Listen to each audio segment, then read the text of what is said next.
So today I bring to you a beautiful little pocket revolver. Now, many of you might be looking at this thinking I have a Smith & Wesson Model 1.5 here, or maybe a Marlin 1875, but I don't. This is actually a Derringer, and it was made by Derringer Philadelphia. Kind of see that on top.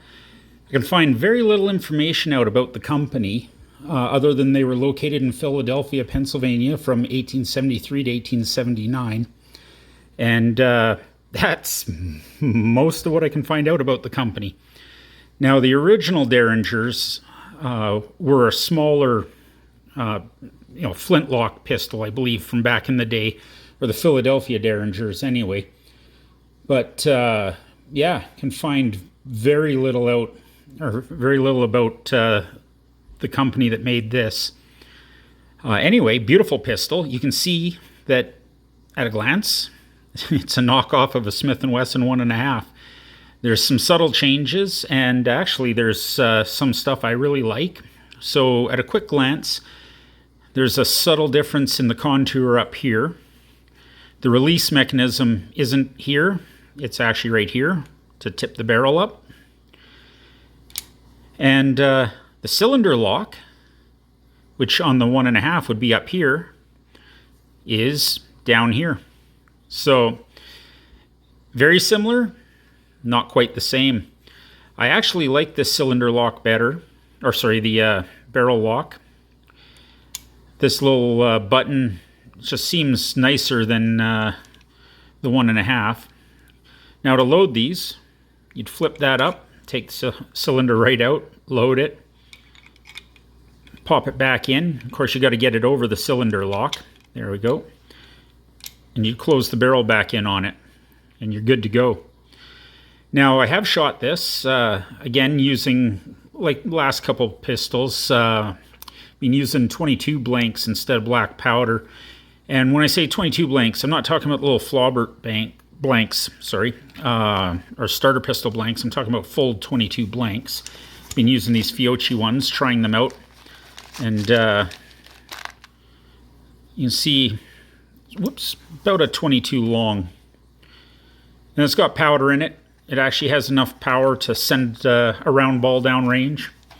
Certainly, not the same power as loading it up with black powder and giving a full cartridge, but you know what it is? A lot cleaner. So for just testing them out, having fun, playing with them, those are working really well. They fit into the brass really easy, and cleanup is minimal.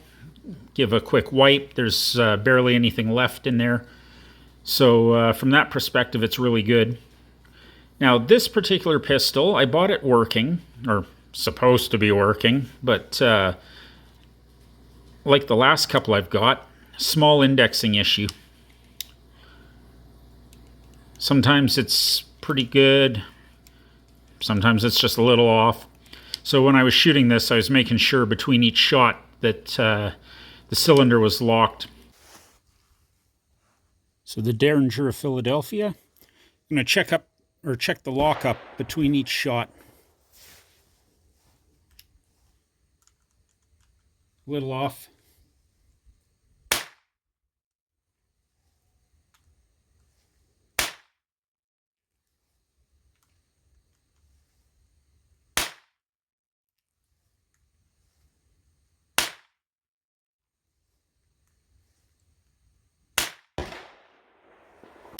Because once it's locked, it doesn't really come out. You can force it a bit, but I guess it forces one direction a little bit.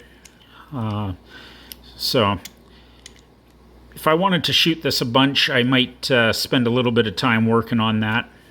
But I got this mostly because, well, I mean, it's kind of cool. Looks like a 1.5, so one of my favorite pocket pistols, and it's not.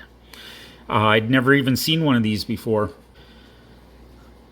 So this is your standard tip-up idea, just like the Smith & Wesson. This particular example, the hinge is good. I know on the Smith & Wessons, sometimes the hinge cracks. But in this one, the hinge is good. There is just the smallest bit of play in there. And it's not enough that I'd worry about the play, but it does have a little bit. And the grips are not originals, or at least I don't believe they are. If they are, they've been sanded down pretty good. But they fit nice. They're actually beautiful grips. Finish on this is still in pretty decent shape. There's a lot of, wear marks and scratches and stuff from back in the day. A little bit of pitting and a tiny bit of rust, but, relatively good. Especially given, how old it is and how much use it's probably seen. And when I look down the barrel, there is rifling in there.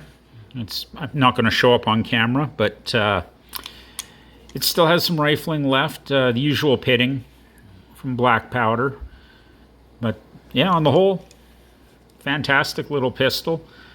With a little work, get that indexing spot on and that lock up tight.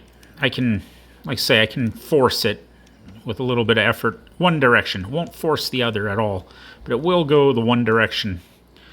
So, could do a little bit of work on it, but I'm not sure if I will bother. For my purposes, it's probably fine like it is. Anyway, wanted to share this with you. Just cool little piece of history given its, extreme resemblance to the 1.5 and the Marlin 1875. I just saw this and didn't know there was a third one out there that kind of had this aesthetic. But anyway, hope you enjoyed this little video, and if you did, please like and subscribe, and I'll bring you more.